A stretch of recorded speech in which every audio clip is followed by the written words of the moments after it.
En ce temps-là, Hérode le tétrarque, ayant entendu parler de Jésus, dit à ses serviteurs : « C'est Jean-Baptiste, il est ressuscité des morts et c'est pour cela qu'il se fait par lui des miracles. » Car Hérode, qui avait fait arrêter Jean, l'avait lié et mis en prison à cause d'Hérodias, femme de Philippe, son frère, parce que Jean lui disait « Il ne t'est pas permis de l'avoir pour femme ».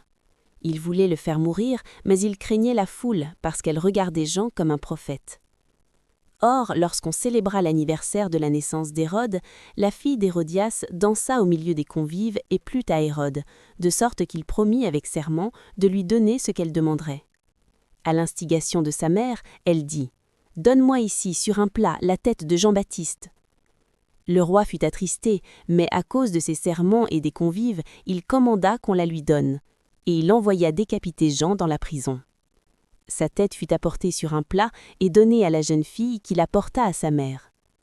Les disciples de Jean vinrent prendre son corps et l'ensevelir, et ils allèrent l'annoncer à Jésus. À cette nouvelle, Jésus partit de là dans une barque pour se retirer à l'écart dans un lieu désert. Et la foule, l'ayant su, sortit des villes et le suivit à pied. Quand il sortit de la barque, il vit une grande foule et fut ému de compassion pour elle, et il guérit les malades.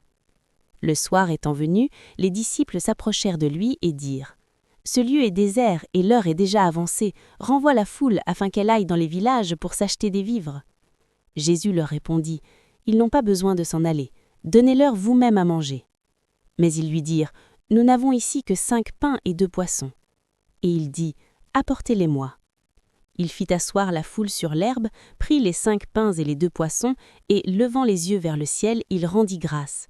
Puis il rompit les pains et les donna aux disciples qui les distribuèrent à la foule.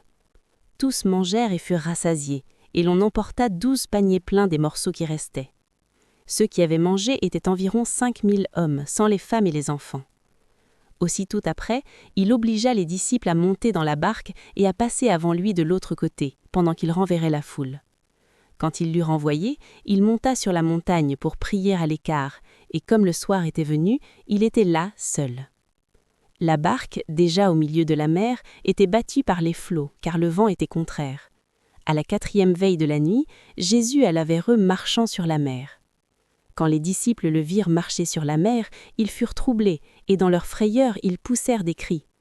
Jésus leur dit aussitôt : « Rassurez-vous, c'est moi, n'ayez pas peur. » Pierre lui répondit : « Seigneur, si c'est toi, ordonne que j'aille vers toi sur les eaux. » Et il dit : « Viens. » Pierre sortit de la barque et marcha sur les eaux pour aller vers Jésus.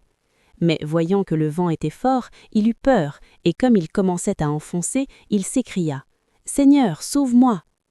Aussitôt, Jésus étendit la main, le saisit et lui dit : « Homme de peu de foi, pourquoi as-tu douté ?» Et ils montèrent dans la barque et le vent cessa. Ceux qui étaient dans la barque vinrent se prosterner devant Jésus et dirent : « Tu es véritablement le Fils de Dieu. » Après avoir traversé la mer, ils vinrent dans le pays de Génézareth. Les gens de ce lieu ayant reconnu Jésus, envoyèrent des messagers dans tous les environs et on lui amena tous les malades. Ils le priaient seulement de leur permettre de toucher le bord de son vêtement.